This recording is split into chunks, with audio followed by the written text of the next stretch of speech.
बिस्मिल्लाहिर्रहमानिर्रहीम। आज मैं अपनी नेक्स्ट वीडियो के लिए हाजिर हुआ हूँ और ये है हमारा प्लांट एंड मशीनरी का आखिरी आइटम, जिसमें मैं आज आपके सामने वो MCQs रखूँगा जो आपको इम्तिहान में इसको लगाने हैं और इनको आपने किस तरह जवाब देना है ये हमने आप गौर करना है। और ये MCQs जो हैं इसको अगर आप हल करने का तरीका सीख लेंगे तो आपके लिए बड़ा आसान हो जाएगी। तो इसलिए सबसे पहले आपको बताना चाहिए कि ये चीज़ कि मैं जैसे हल करता हूँ इसको आपने गौर से सुनना है। सबसे पहली बात ये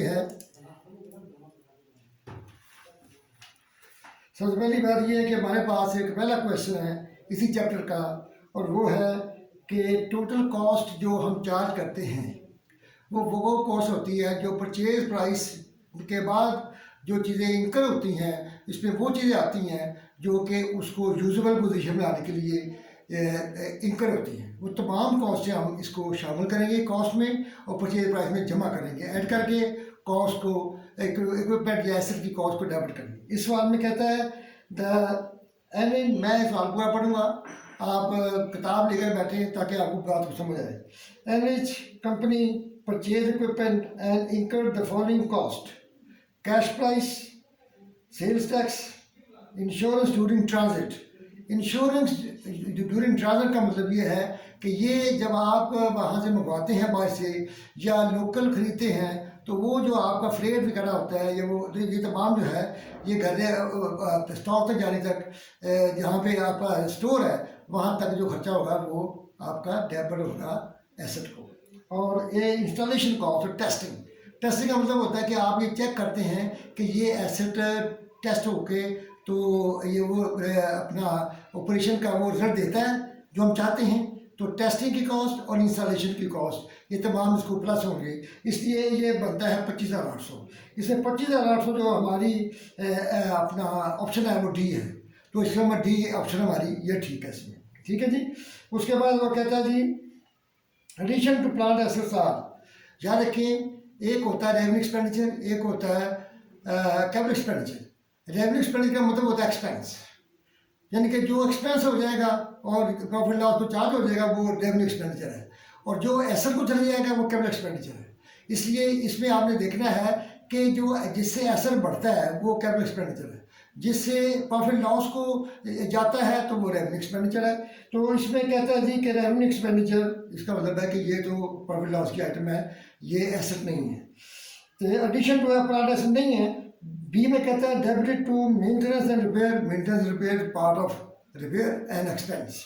और सी है परचेज अकाउंट प्रॉफिट लॉस का अकाउंट है और ये भी एक्सपेंस है।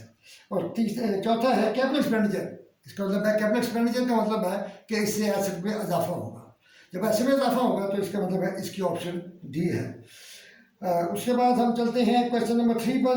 Depreciation is a process of valuation. No, क्योंकि वैल्यूएशन उसकी नहीं हो रही है एसेट की, बल्कि एसेट यूज़ हो रहा है, तो विद यूज़ ये इसकी वैल्यू में फ़र्क पड़ता है। तो वैल्यूएशन भी नहीं है डेप्रिसिएशन, और कैश कम्युलेशन भी नहीं है क्योंकि हमने खर्चा कर दिया था जब हमने इसको परचेज किया।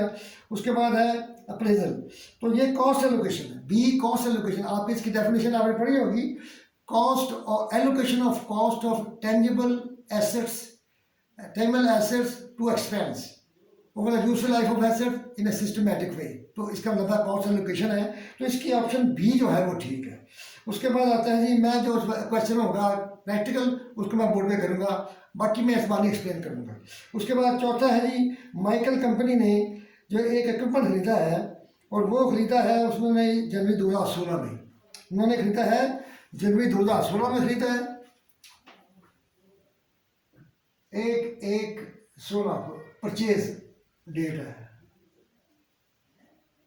Purchase date. और इसकी अमाउंट जो है सॉरी इसकी अमाउंट जो है इसकी वो है 4 लाख।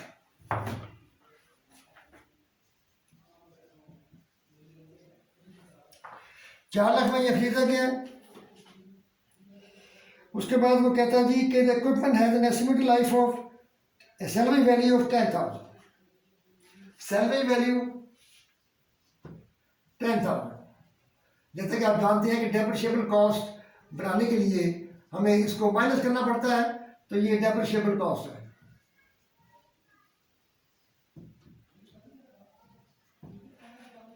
उसके बाद वो कहता है कि जैसे जैसे आप पढ़ते जाएं और उसको वहाँ पे प्रोवाइड करते जाएं। 10,000 and estimated life of 5 years, life इसकी है 5 ईयर्स, ठीक हो गया जी। और उसके बाद कहते हैं amount of cumulative depreciation as at 31 December 2017। Cumulative depreciation 31/12/17, ये सवाल है जनाब। मैं आपको एक्सप्लेन करता हूँ कि वो क्या मांग रहे हैं आपसे।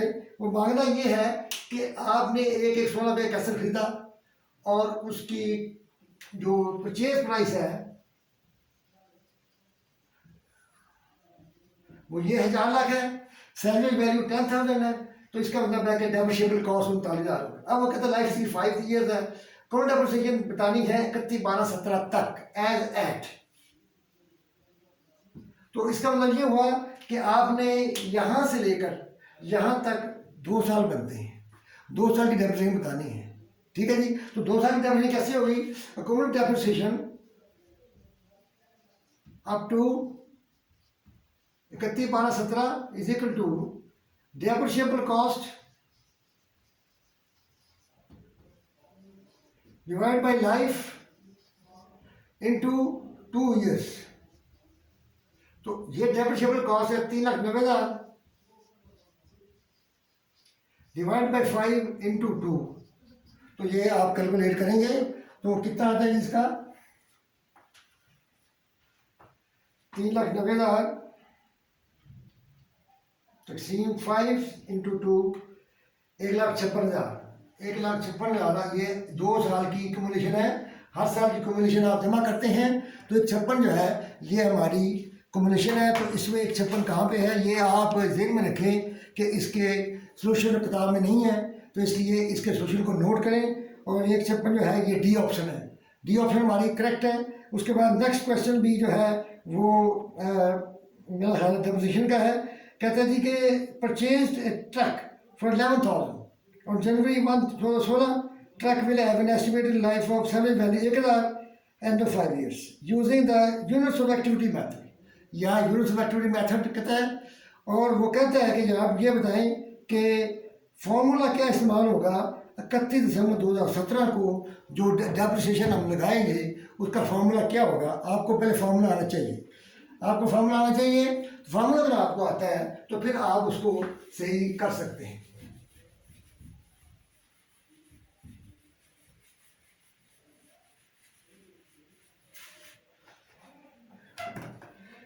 इसमें जो सबसे पहले आता है कि 11,000 उसकी कॉस्ट है, ट्रक कॉस्ट 11,000 है,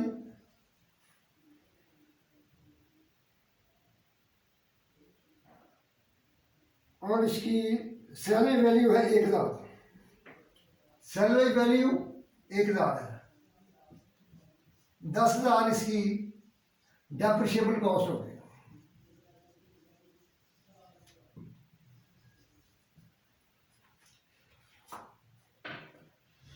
using the units activity method, method कौन सा है जी? Unit of activity method.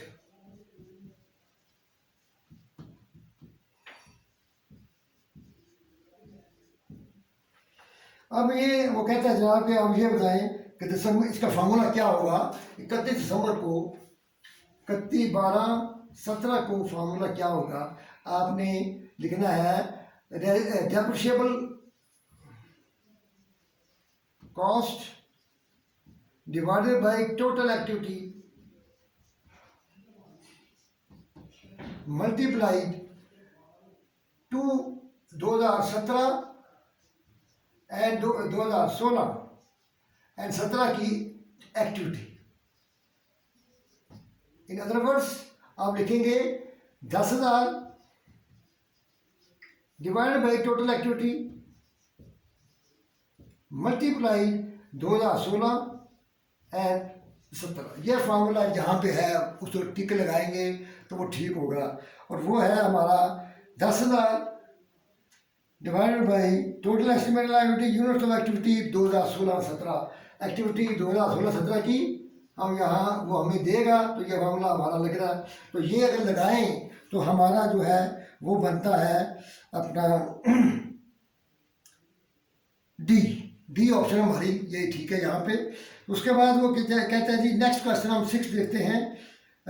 Jefferson company purchase a piece of equipment on January 1-17 equipment cost 60,000 and has an estimated life of 8 years, salary value of 8,000. What was the depreciable expense for the asset for 18 under the double declining method? यहाँ पे सवाल आता है कि double declining method क्या होता है।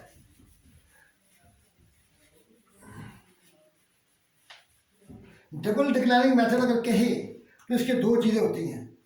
पहला बात है इसका रेट जो होगा वो होगा स्टेट लाइन का डबल रेट, स्टेट लाइन का डबल डिक्लाइनिंग इसे करें। और डबल डिक्लाइनिंग इसका मतलब है कि डिक्लाइनिंग बैलेंस मेथड इस्तेमाल करना आपने। तो आपका पहले इसका रेट निकालने का तरीका क्या है। 8 years अगर रेट निकालना हो तो ईयर दिए हों तो रेट स्टेट लाइन रेट जो है इज इक्वल टू 1/लाइफ। 1/8 है लाइफ इसकी और इंटू 100 ये कितना आता है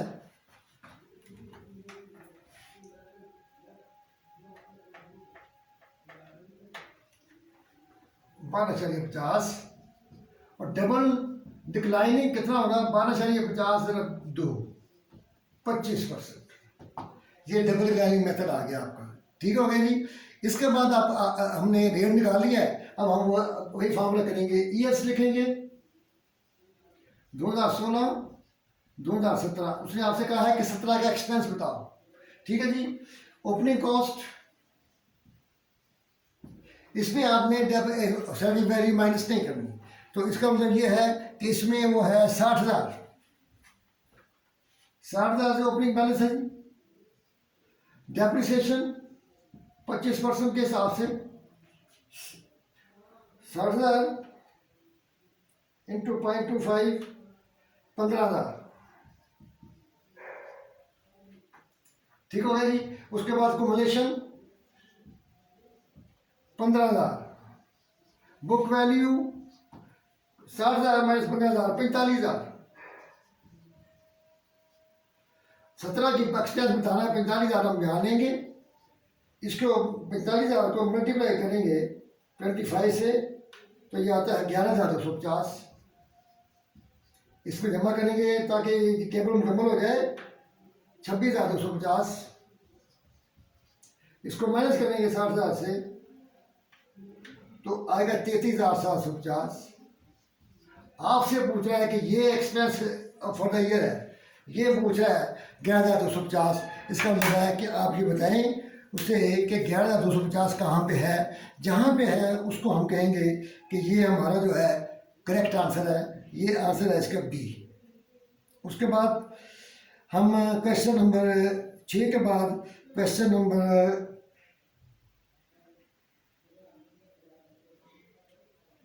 9 करते हैं।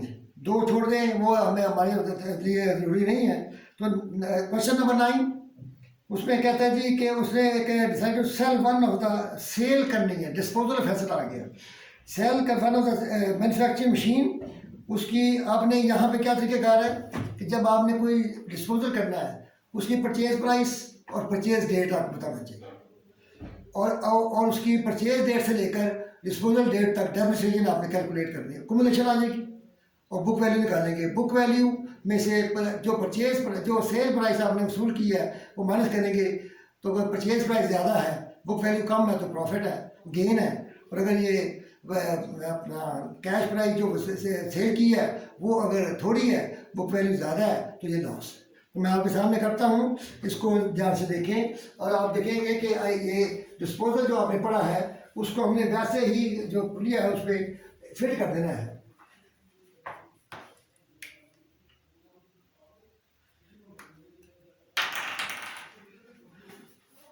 तो ये इसमें ये है कि सबसे पहली बात वो कहते हैं 9 क्वेश्चन नंबर 9 तो जून 30 2017 जिस परचेज डेट कौन सी है,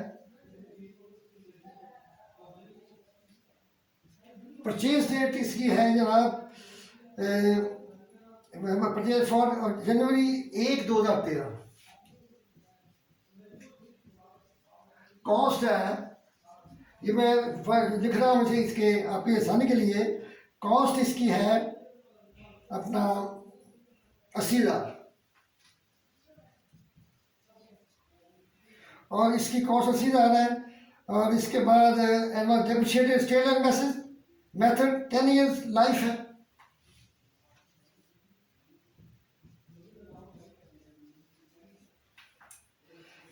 लाइफ है।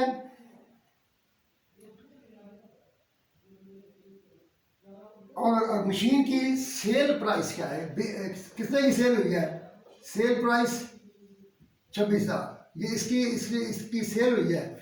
लो जनाब हमारे लिए। और इसके बाद डिस्पोजल डेट कौन सी है, डिस्पोजल डेट, इसका डिस्पोजल डेट जो है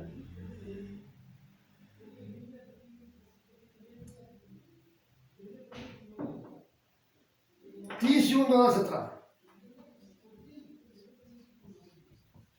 ये ये मैंने सारा डेटा आप सामने लिख दिया है। तो 30 जून 2017 जो है इसकी डिस्पोजल डेट है। इसका मतलब है कि यहाँ से लेकर यहाँ तक हमने डेप्रिसिएशन निकालनी है। तो इसका फार्मूला देखिए आप कैसा है, सेल प्राइस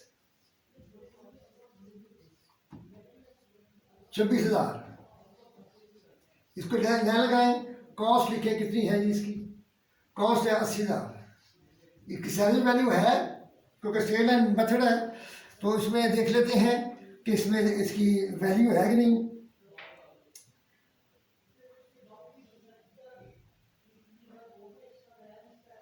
नहीं है जी, इसकी वो सैलरी वैल्यू नहीं है। तो इसका मतलब अब इसका ईयर हम कैलकुलेट करें कितने साल हो गए हैं, और इसकी लाइफ है 10 साल। 10 पे डिवाइड करें, कॉस्ट 80,000 है। और इसकी अब अक्यूमुलेटेड डेप्रिसिएशन देखें, ये आपने ऐसे बनानी है कि आपकी 13 में खरीदी गई मशीन, 13 में खरीदी गई मशीन बेची जा रही है 17 को और 30 जून। इसका मतलब है कि 13, 14, 15, 16, 4 साल हो गए, 6 महीने ये हो गए, 4.5 साल हो गए। तो इसका मतलब ये है कि आप लिखेंगे इसकी 80,000 depreciation accumulated 80,000 divided by 10 into 4.5, ये इसकी कम्युलेशन आ जाएगी। तो ये आप देखें 80,000 डिवाइडेड बाई 10 इंटू 4.5 36,000 इसकी कम्युलेशन आ गई है। तो कॉस्ट है 36,000 यहाँ लिखें, ये उसकी वर्किंग करें, ये पूरी वर्किंग देनी है आपको, और माइनस करें 80,000, 44,000 इसकी बुक वैल्यू है। अब 26,000 में 44,000 माइनस करें तो जवाब क्या आता है जी, 18,000। ये क्या है, लॉस ऑन डिस्पोजल। तो 26,000 कम है, 44,000 ज़्यादा है, इसमें से ये माइनस करेंगे तो ये माइनस आएगा क्योंकि प्राइस में कम मिली है। और हमें जब हमारी कॉस्ट थी बुक वैल्यू पर 44,000 है, 18,000 का हमें लॉस हो गया। तो ये लॉस आप देखें वहाँ पे कहाँ पे लॉस आ रहा है, तो वो हमारा सही जवाब होगा। 9वें क्वेश्चन में एज जो ऑप्शन है वो बिल्कुल सही है। उसके बाद हम आते हैं क्वेश्चन नंबर 11 पे। क्वेश्चन नंबर 11 पे आते हैं 10 को छोड़कर। उसमें कहता है which of the following statement is false. जो फॉल्स है वो बतानी है आपने। वो कहता है जी if an intangible asset has a infinity life it should be amortized. ये एक इन्फिनिटी लाइफ जो है इट शुड बी अमोर्टाइज्ड। तो जिसकी लाइफ हो उसको तो आप amortise, it should be amortised. If an intangible asset has a infinity life it should B, ये फॉल्स कहता है, ये ट्रू है। ये ट्रू है इसलिए कि जब इन्फिनिटी लाइफ का मतलब ये है कि उसकी लाइफ दी हुई है। इन्फिनिटी का मतलब होता है लामहदूद, वो लाइफ उसको हम डेप्रिशिएट नहीं करते, तो इसको तो हम करते हैं। फॉल्स में चाहिए, ये ट्रू है। The amortization period of N intangible asset can exceed 20 years, ये भी सही है। Goodwill is recorded only when business is purchase, ये भी ठीक है क्योंकि गुडविल क्रिएट ही उस वक्त होती है जब बिजनेस परचेज किया जाए। Research and development expenses are expense when incurred except when the research and development expenditure result in a successful patent ना। रिसर्च एंड डेवलपमेंट के बारे में ये है कि ये चाहे कुछ हो, ये चाहे सक्सेसफुल हो या अनसक्सेसफुल हो, ये एक्सपेंडिचर जो है ये एक्सपेंस बनेगा, ये एसेट नहीं बनेगा, इसलिए ये फॉल्स है। तो लास्ट डी जो है इसका सही क्वेश्चन है कि रिसर्च कॉस्ट जो है ये एक्सपेंस होती है in the year of incurrence, और इसका तल्लक नहीं है कि सक्सेसफुल हो या अनसक्सेसफुल हो। तो उसके बाद आता है जी question number 12। Martha company incurred 1,50,000 research, ये तो हो गया। 13वां क्वेश्चन जो है ये मेरा ख्याल हमारा ये नहीं बनता, तो हम चलते हैं क्वेश्चन नंबर, मेरा ख्याल मुकम्मल हो गए हैं।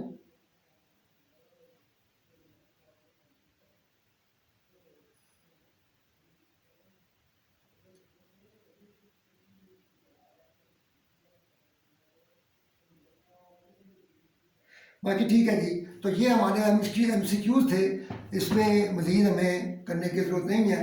ये MCQs जो हैं इनको आपने अगर समझ के, डिस्पोजल भी इसमें आई है, इंटेंजिबल एसेट की कॉस्ट भी आई है, आपको पिछली भी वीडियो जो है कंसेप्ट आपका क्लियर करती है, वो अगर आप देखेंगे तो आपको पता चलेगा कि हमने इसके क्वेश्चन जो किए हैं उसी कंसेप्ट की बुनियाद पर किए हैं। तो इसलिए ये आप ध्यान में रखें और इसको रिवाइज करें, इसके सोल्यूशन को अपने पास रखें और चेक करें। जैसे सवाल है इसी तरीके से आप करेंगे तो आपका इंशाल्लाह ताला जो इसके सवाल हैं वो हल हो जाएंगे। तो हमारी आज की वीडियो ख़त्म होती है, तो आप सब्सक्राइब करना ना भूलिए, कमेंट्स दें और रिव्यू करें, और जब अपना आप इसको प्रेस करेंगे इसको, तो उस वक्त आपने ऑल को प्रेस करना है, यानी कि हमारी जो इसको करना है आपने ऑल को। तो आप अपना ख्याल रखें और इंशाल्लाह ताला हम नेक्स्ट वीडियो में दोबारा आपसे मिलेंगे। अल्लाह हाफिज़।